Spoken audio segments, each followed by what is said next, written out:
예배 자리에 나오신 여러분을 진심으로 환영합니다. 우리 옆 사람과 은혜 받읍시다. 이렇게 한번 인사해 보도록 하겠습니다. 은혜 받읍시다.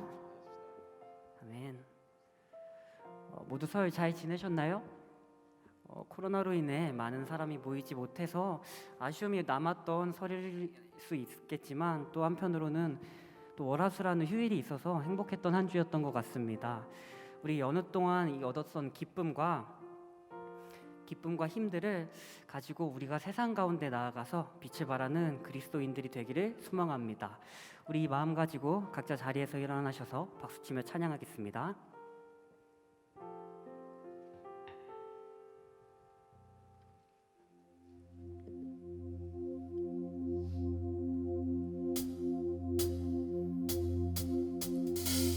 일어나라 주의 백성, 빛을 발하라.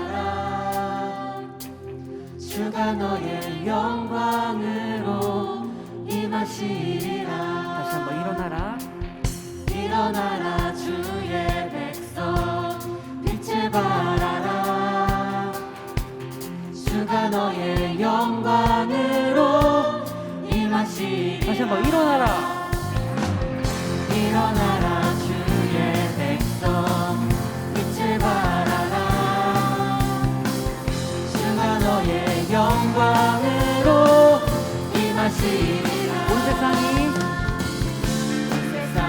어둠 속에 헤매고 있지만 주가 너와 함께 계셔 회복을 명하리라. 일어나라 빛을 발하라. 만 백성이 너의 빛을 보고 사방에서 나오네. 일어나라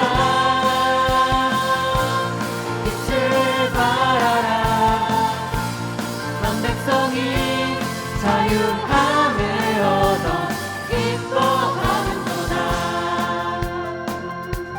우리 다시 처음부터 찬양하며 나아갑니다. 일어나라.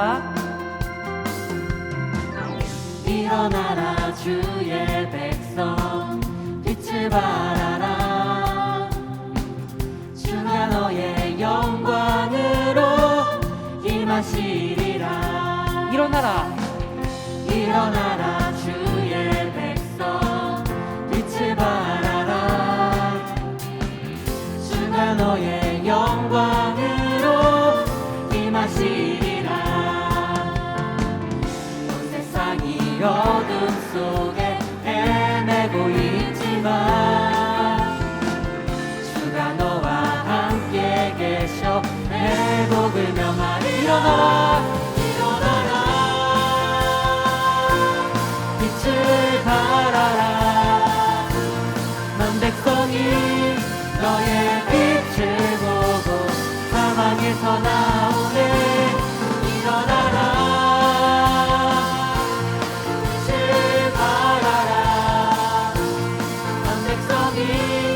자유함을 얻어 기뻐하자. 일어나라. 일어나라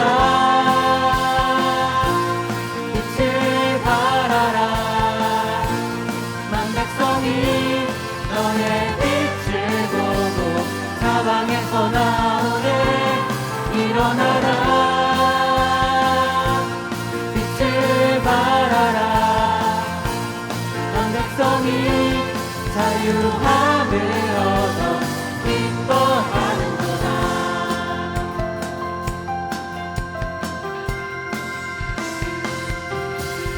그리고 빛을 발하는 주님의 자녀 되길 소망합니다. 아멘.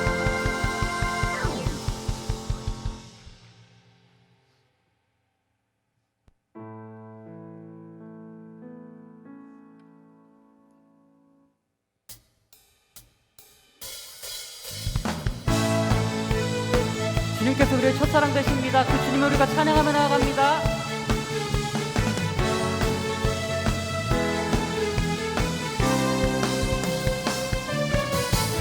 예수 나의 첫사랑 되시네. 내 첫사랑 지존자 되신 그리스도 예수 찬양. 예수 나의 첫사랑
보좌 앞에 나의 삶 향기로운 제사로 주께 드려지기 원하네.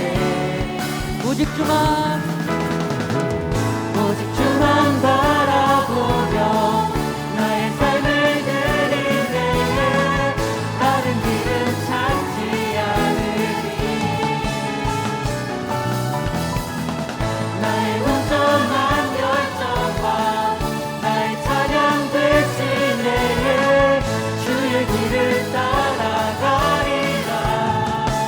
보좌 앞에 나의 삶이 향기로운 제사로 주께 드려지기 원하네. 다시 한번 보좌 앞에 나의 삶이 향기로운 제사로 주께 드려지기 원하네. 오직 주만 바라보며 나의 삶을 드리네. 다른 길은 찾지 않으리. 나의 온전한 열정과 나의 찬양 대신에 주의 길을 따라가리라. 우리 다시 한번 오직 주만 바라보며 나의 삶을 드리네. 다른 길은 찾지 않으리. 나의 온전한 열정과 나의 찬양 대신에 주의 길을 따라가리라. 우리의 첫사랑 되신 주님을 찬양하며 나아갑니다. 아멘.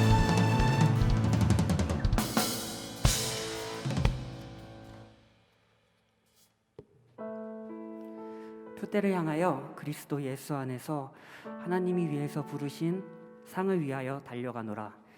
빌립보서 3장 14절 말씀인데요. 여러분은 여기서 표대라는 말을 아시나요? 저는 몰라서 예배를 준비하면서 한번 찾아봤는데요. 표대는 행동을 통해 달성하려는 목표물이라는 뜻을 가지고 있고, 성경에서는 신앙의 최종 종착점인 하늘 나라를 상징한다고 합니다. 빌립보서에서는 그리스도 예수 안에서만이 표대를 향해 나아갈 수 있다고 이야기하고 있습니다. 우리 이 사실을 기억하며 우리에게 그 길을 열어주신 예수님께 우리의 믿음과 결단을 이 시간 올려드리기 원합니다.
직업에서 난 것이 아니 오직 그리스도를 믿는 믿음으로 난 것이라. 표대를 향하여 표대를 향하여 그리스도 예수 안에서 푸른의 상을 위하여 달려가노라. 이전에 있는 것은 모두 잊어버리고 앞에 계신 그리스도께 달려. 우리 목소리로 찬양하며 다시 한번 나아갑니다. 표대를 향하여 그리스도 예수 안에서 푸른의 상을 위하여 달려가노라. 이전에 있는 것은 모두 잊어버리고 앞에 계신 그리스도께로 달려가노라. 이전에 있는 것은 모두 잊어버리고 앞에 계신 그리스도께로 달려가노라.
경외하는 자들에게 부어주시는 놀라운 주님의 영광.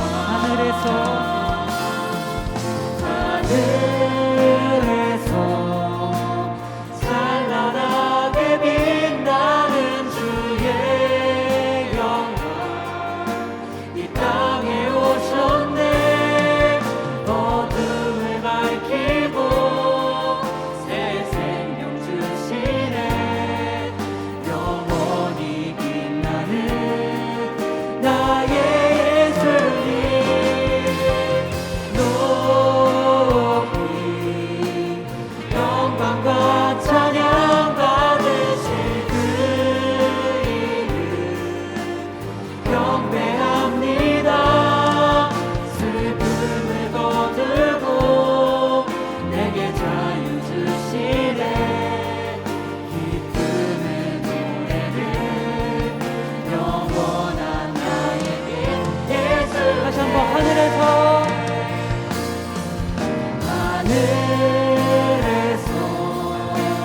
찬란하게 빛나는 주의 영광 이 땅에 오셨네. 어둠을 밝히고 새 생명 주시네. 영원히 빛나는 나의 예수님 높이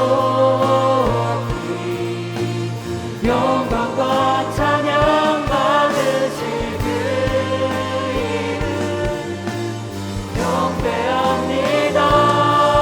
슬픔을 거두고 내게 자유 주시네. 기쁨의 노래를 영원한 나의 빛 예수께.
찬란하게 빛나는 주의 영광 이 땅에 오셨네.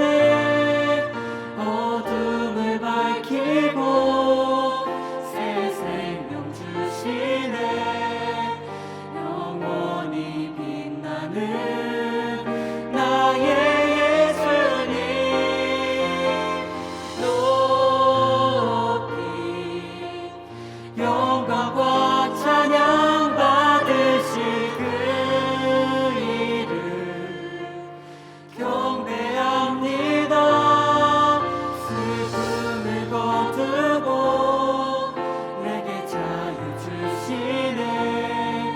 기쁨의 노래를 영원한 나의 빛 예수께.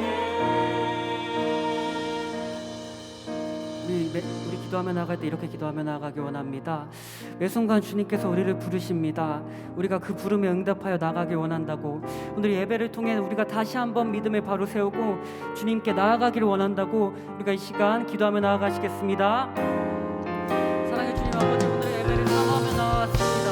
아버지, 오늘의 예배 가운데 주님 당신의 이름을 부르시며 말씀을 듣고 기도하며 나아가오니 주님, 우리가 주님을 바라보며 나아갈 수 있는 믿음과 아버지 그렇게 살아가기 결단할 때 나아가는 그 믿음들이 쌓일 수 있도록 인도하여 주시옵소서.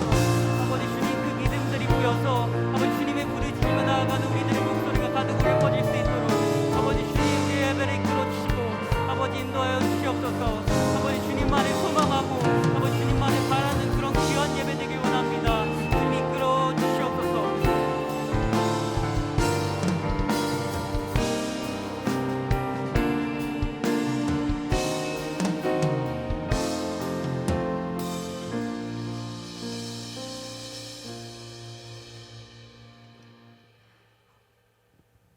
사랑의 주님, 이번 한 주도 주님의 풍성한 은혜 아래 살다가 오늘 이 시간 주님의 전에서 다시 예배드리게 하심에 감사드립니다. 그러나 저희는 받은 은혜를 잊어버리고 주님을 따르는 모습이 아닌 그 누구보다 자신의 감정과 세상의 기준을 따르며 살아가는 시간이 많았습니다. 주님을 닮은 사랑과 배려보다 나의 것을 내어주기 싫은 이기심과 욕심은 저희의 생각이, 입술이, 행동이 끊임없이 죄를 반복하게 합니다. 이런 저희를 안타깝게 여기셔서 주의 십자가 아래 거룩한 삶을 살아가도록 인도해 주세요. 예배를 위해서 기도합니다. 예배는 주님만의 영광과 찬양을 받으시는 자리입니다. 이 시간 자신의 상황과 감정을 내려놓고 온전히 주님을 높일 때 그 시간 역사하시는 주님의 은혜를 경험하는 저희 되게 해주세요. 시대와 상황이 변하며 많은 이들이 교회를 손가락질합니다. 이 가운데 우리 교회가 주님의 뜻으로 바로서 이 땅의 소망이 되고 이를 위해서 헌신하는 많은 이들이 주님께서 주시는 힘과 능력으로 사역을 감당하기를 기도합니다. 이 시대의 많은 어려움들은 앞으로 나아갈 청년들의 마음을 어렵게만 합니다. 이런 세상의 소리와 분위기에 침체되지 않고 우리 청년들이 주님의 꿈을 꾸고 이 시대를 밝히는 희망의 불꽃이 될 수 있도록 인도하여 주세요. 말씀을 전하시는 목사님의 영과 육의 건건함을 허락하시고 가정에 주님의 풍성한 은혜가 넘치기를 기도합니다. 말씀을 전하시는 목사님의 입술에 지혜를 더하셔서 전하실 때 말씀이 우리 마음밭 가운데 심겨져 삶 속에서 열매 맺는 삶이 되기를 간절히 원합니다.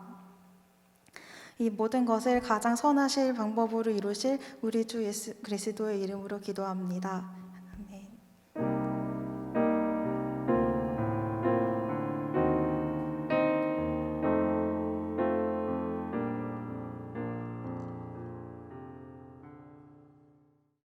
함께 살펴보실 성경 말씀은 요한복음 11장 17절에서 35절까지의 말씀입니다. 요한복음 11장 17절에서 35절까지의 말씀. 요한복음 11장 17절에서 35절까지 우리 다 찾으신 줄 알고 우리 한 목소리로 함께 봉독하겠습니다. 예수께서 와서 보시니 나사로가 무덤에 있은지 이미 나으리라. 베다니는 예루살렘에서 가깝기가 한 오리쯤 되매 많은 유대인이 마르다와 마리아에게 그 오라비의 일로 위문하러 왔더니 마르다는 예수께서 오신다는 말을 듣고 곧 나가 맞이하되 마리아는 집에 앉았더라. 마르다가 예수께 여짜오되 주께서 여기 계셨더라면 내 오라버니가 죽지 아니하였겠나이다. 그러나 나는 이제라도 주께서 무엇이든지 하나님께 구하시는 것을 하나님이 주실 줄을 아나이다. 예수께서 이르시되 내 오라비가 다시 살아나리라. 마르다가 이르되 마지막 날 부활 때에는 다시 살아날 줄을 내가 아나이다. 예수께서 이르시되 나는 부활이요 생명이니 나를 믿는 자는 죽어도 살겠고 무릇 살아서 나를 믿는 자는 영원히 죽지 아니하리니 이것을 내가 믿느냐. 이르되 주여 그러하외다. 주는 그리스도시요 세상에 오시는 하나님의 아들이신 줄 내가 믿나이다. 이 말을 하고 돌아가서 가만히 그 자매 마리아를 불러 말하되 선생님이 오셔서 너를 부르신다 하니 마리아가 이 말을 듣고 급히 일어나 예수께 나아가매 예수는 아직 마을로 들어오지 아니하시고 마르다가 맞이했던 곳에 그대로 계시더라.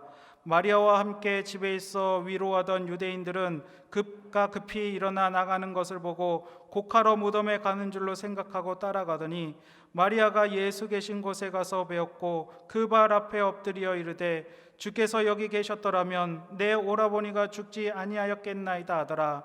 예수께서 그가 우는 것과 또 함께 온 유대인들이 우는 것을 보시고 심령의 비통히 여기시고 불쌍히 여기사 이르시되 그를 어디 두었느냐. 이르되 주여 와서 보옵소서 하니 예수께서 눈물을 흘리시더라. 아멘. 예배 가운데 함께 하시는 우리 모든 청년 지체 형제 자매들 여러분들 삶 가운데 주님의 크신 은혜와 평강이 넘치는 삶이 되시기를 주님의 이름으로 축복합니다.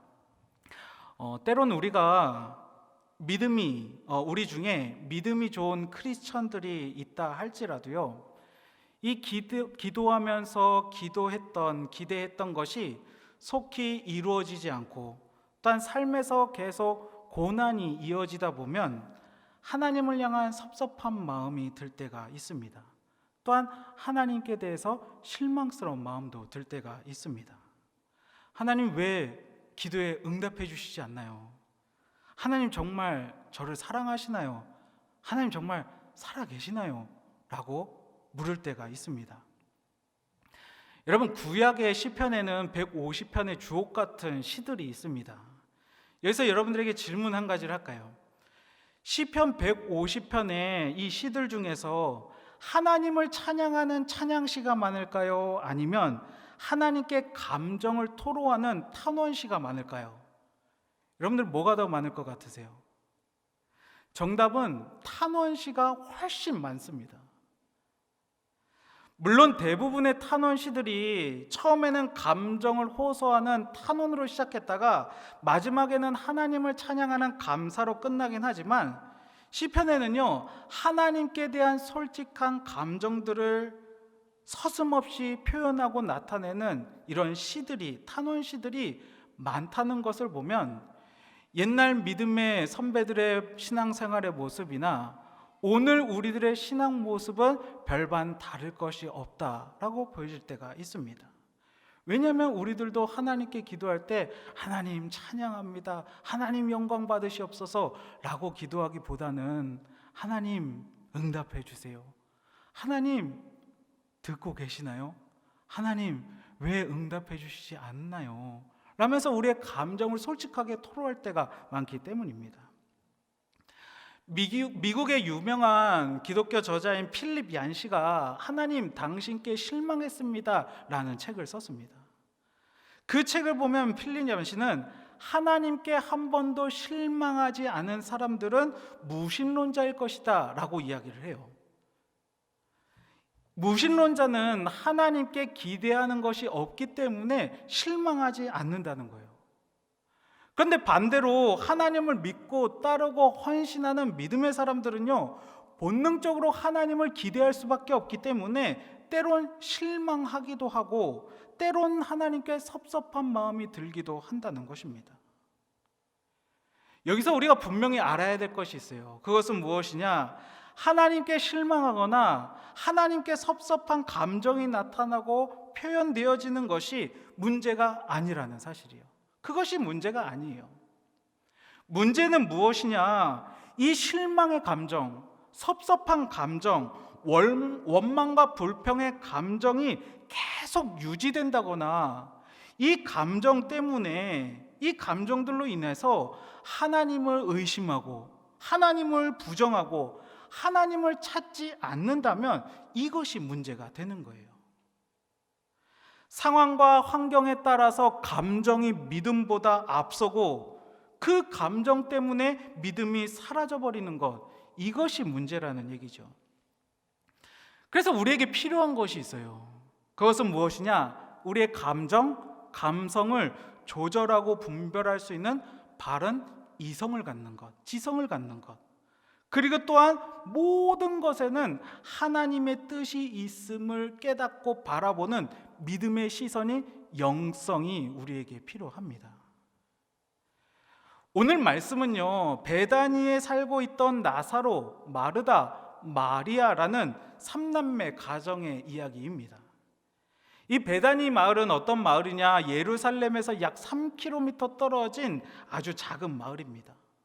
그래서 예수님께서요, 예루살렘에 방문하실 때 종종 어디에 들리셨느냐? 이 베다니 지역에 머무셨는데 특별히 남 섬기기를 좋아하는 마르다의 집을 자주 방문하시면서 이 나사로, 마르다, 마리아와 특별한 친분 관계를, 각별한 관계를 맺으셨던 것이 바로 예수님이셨어요. 그런데 이 삼남매 가정에 큰일이 닥칩니다. 문제가 발생해요. 그것은 무엇이냐? 나사로가 갑자기 병에 걸린 거예요. 성경에는 나사로가 어떤 병이 걸렸는지 구체적인 병명은 기록되어 있지 않지만 나사로가 이후에 죽는 것을 보면은, 실제로 죽는 것을 보면 나사로가 겪고 있었던 이 병은 아주 위독한 중증 병이었다는 것을 우리가 짐작해 볼 수 있습니다.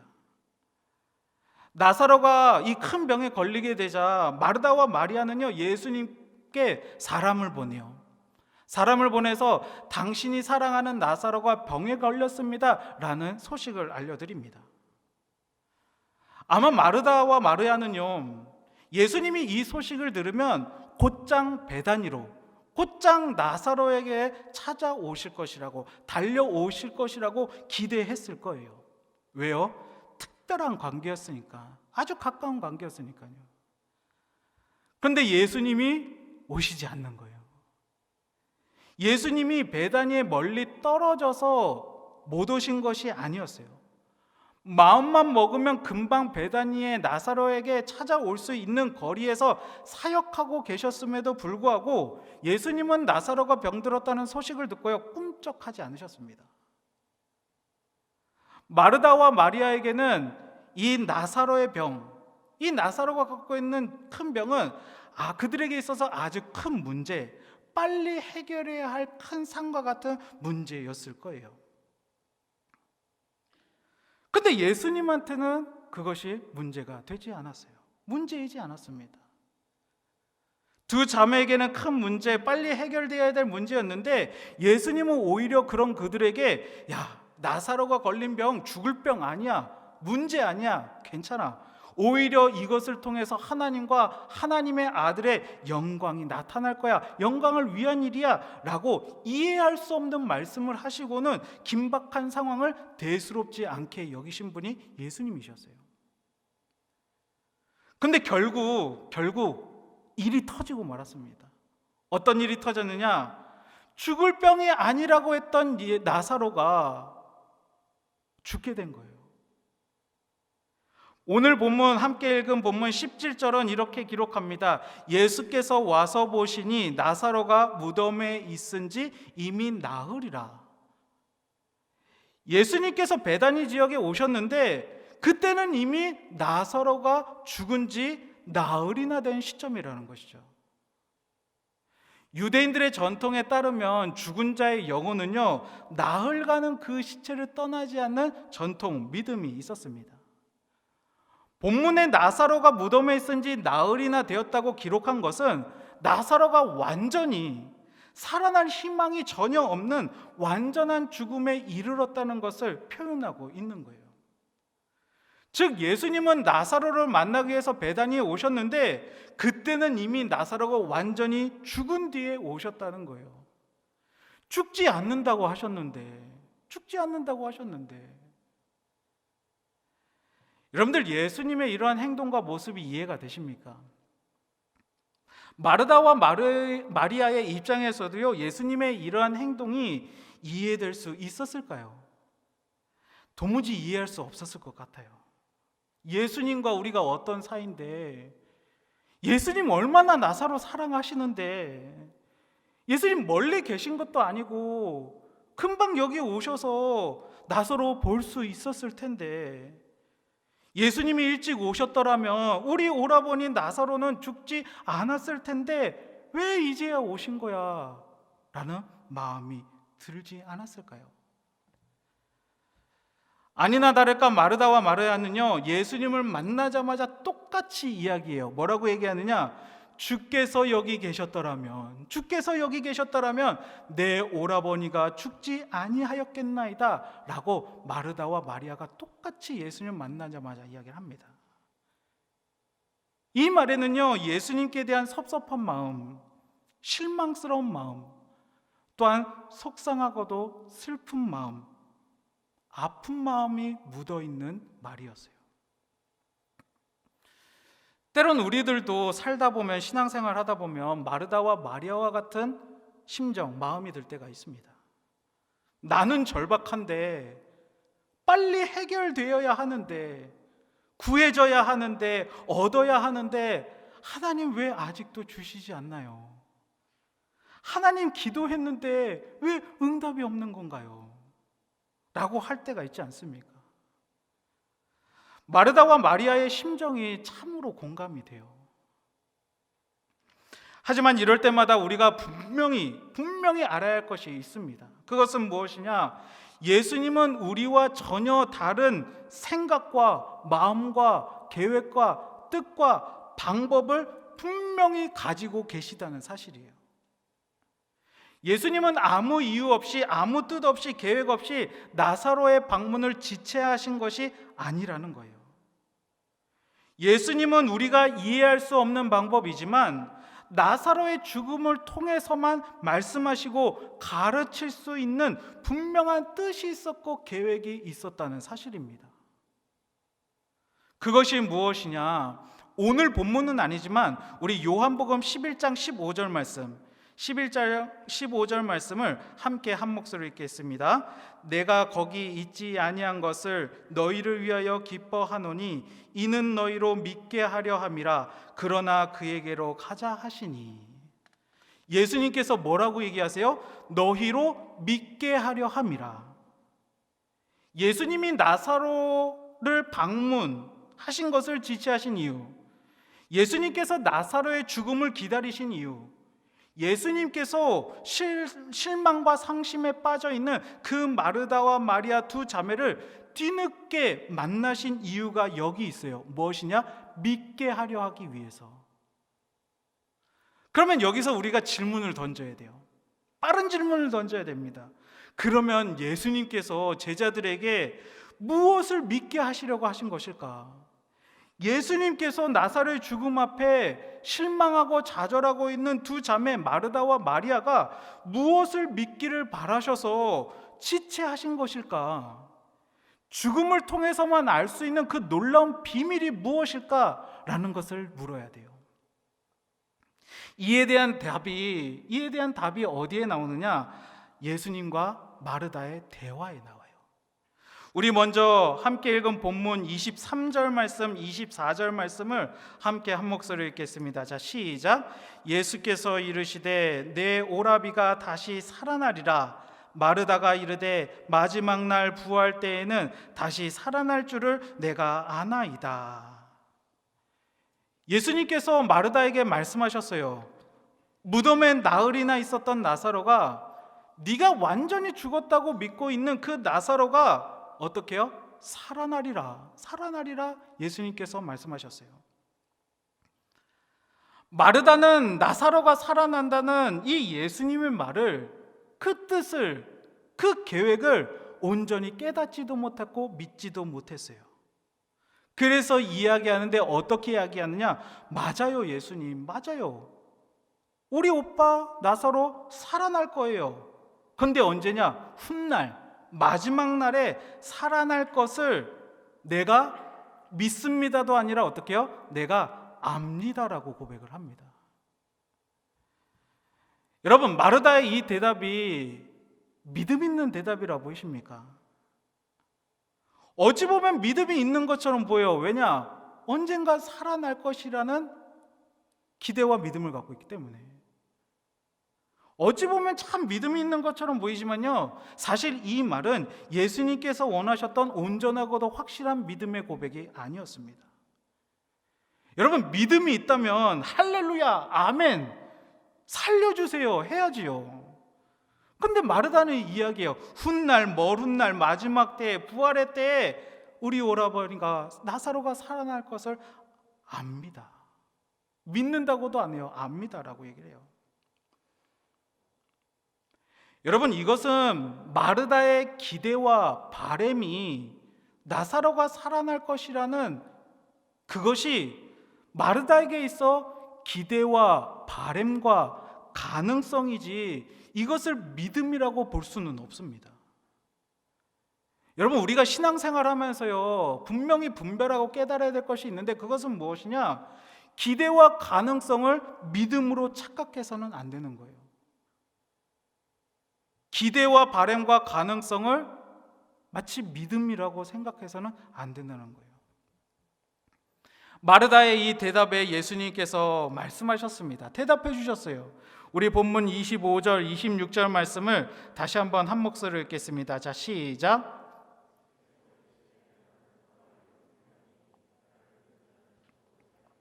무릇 살아서 나를 믿는 자는 영원히 죽지 아니하리니 이것을 내가 믿느냐? 다시 말해서 예수님께서는 내가 부활이다, 내가 생명이다, 죽은 자도 살리는 부활과 생명이 바로 나야 나. 나를 믿는 자가 부활을 실제적으로 경험하고 나를 믿는 자가 영원히 살 것이라는 것을 실제적으로 경험하는 것이다. 믿음의 초점, 믿음의 대상은 나, 예수 그리스도, 바로 네 앞에 있는 나야. 네가 이것을 믿느냐라고 얘기하세요. 이 질문 앞에 마르다가 또 대답을 해요. 그런데 첫 번째 질문과는 사뭇 다른 진지한 믿음의 고백을 합니다. 우리 27절 말씀 함께 읽겠습니다. 이르되 주여 그러하외다. 주는 그리스도시요 세상에 오시는 하나님의 아들이신 줄 내가 믿나이다. 마르다는 더 이상 예수님께요 나사로를 살려달라고, 살려내라고 요청하지 않습니다. 왜 이제 오셨느냐는 실망도 섭섭함도 슬픔도 사라졌어요. 무엇을 해주시느냐, 해주시지 않느냐에 연연하지도 않았습니다. 오직 예수님만 바라보았어요. 예수님이 누구신가에만 집중했어요. 마르다는 더 이상 상황이나 예수님의 특별한 사역에 비중을 두고 초점을 둔 것이 아니에요. 내 앞에 계신 주님이 바로 그리스도시요 하나님의 아들이십니다. 부활이십니다. 생명이십니다. 저는 그것만을 바라봅니다. 그것을 믿습니다. 라고 마르다는 고백합니다. 사랑하는 젊은이교회 청년 여러분, 예수님께서 제자들과 또한 마르다 마리아에게, 또한 오늘을 믿음으로 살아내는 믿음의 청년들인 우리에게 믿게 하시려던 것이 있어요. 그것은 무엇이냐? 나. 예수님 자체인 나를 믿으라고. 예수님께서 행하실 일들에 대한 기대와 바램, 가능성을 믿는 것이 아니라, 그것을 바라보는 것이 아니라 예수님 자체, 부활, 생명이신 예수님 자체 나를 믿으라고. 이 믿음으로 바로 살아나는 역사가 일어나는 것이라고 예수님은 말씀하고 계신 것입니다. 우리는 예수님 자체를 믿는 것과 예수님의 행하실 일들, 기적들, 이적들, 역사들을 믿고 기대하고 바라는 것에 대한 분명한 구분이 있어야 돼요. 여러분, 만약 우리의 믿음이 예수님 자체가 아니라 예수님께서 행하실 일들, 예수님께서 내 삶 가운데 이루어 주실 여러분들의 간절한 기도 제목, 기대와 바람, 하나님 예수님의 그 사역에 집중된다면요, 우리의 믿음은요 상황에 따라 쉽게 흔들리게 될 것입니다. 마르다와 마리아가 그러했어요. 마르다와 마리아에게 예수님은요 아픈 우리 오빠 나사로를 고쳐주시고 자신들의 문제를 해결해 주시고 도와주실 분이었어요. 단지 그뿐이었어요. 두 자매가 집중하고 있었던 것은요 예수님 자체가 아니라 예수님의 치료 사역에, 치유 사역에 집중되어 있었어요. 그런데 나사로가 죽게 되자 어떻습니까? 이들의 반응이 어때요? 예수님께서 여기 계셨더라면 하는 섭섭하고 아쉬운 마음이 있었습니다. 예수님께서 오셨어도 섭섭한 마음은 여전해서 곧 살아나리라는 그 예수님의 그 말씀은 듣지 못하고요, 이미 죽은 지 나흘이나 있었어요. 이미 저 무덤에는 시체 냄새가 가득해요. 먼 훗날 살아날 거예요 라는 확신 없는 믿음만 갖고 있었어요. 여러분, 우리도 마찬가지 아닐까요? 주님, 내가 간절히 기도했잖아요. 주님께 부탁했잖아요. 주님 붙잡고 주님께 물고 늘어졌잖아요. 이루어 주셔야죠. 왜 이렇게 더디 이루어지고 왜 내 뜻과 내 바램과 내 기대와는 정반대의 상황으로 움직이는 것일까요? 하면서 예수님께 종종 실망할 때 있지 않습니까? 주님을 단지 내 문제를 해결해 주시고 도움을 주실 수 있는 분이라고만 여긴다면, 여러분, 우리 삶 가운데 모든 문제들이 해결되면요 아, 그래, 내 믿음이 좋은 거야. 그래, 내 기도 하나님이 다 들어주시는 거야 라면서 마치 하나님과 나, 하나님을 향한 내 믿음이 아주 돈독하고 깊은 줄 착각해요. 반대로요, 하나님이 나를 도와주실 수 있는 분이신데 내가 그것을 기대하고 있는데, 내가 도움을 요청하고 있는데 근데 아무 반응이 없다 그러면 여러분들 반응이 어때요? 바로 실망하고 좌절하고 예수님 계실까? 하나님 계실까? 하는 의심부터 들 때 있지 않습니까?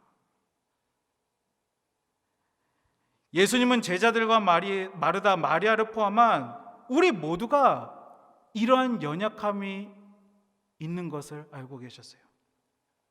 예수님 자체가 아니라 예수님이 행하실 기적, 놀라운 일들만 바라는 믿음.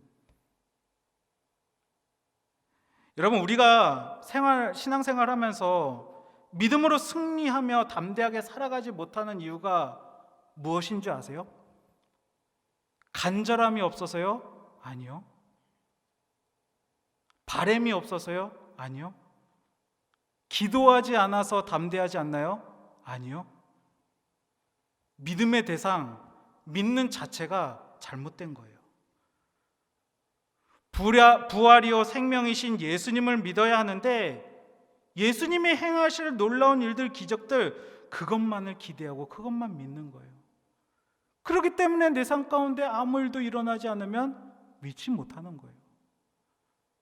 믿음이 없기 때문에 세상을 이길 담대함도 없는 거예요.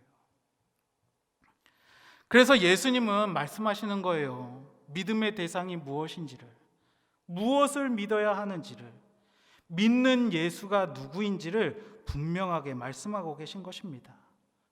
나는 부활이요 생명이다. 나를 믿어라. 그러면 살리라.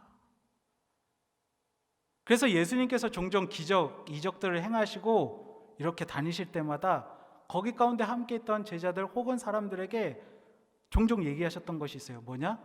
내가 행한 일을 알리지 마. 왜냐? 다 기적에만, 놀라운 일들에만 포커스되고 믿기 때문에. 사랑하는 청년 여러분, 예수님은 우리가 진정으로 믿기를 원하세요.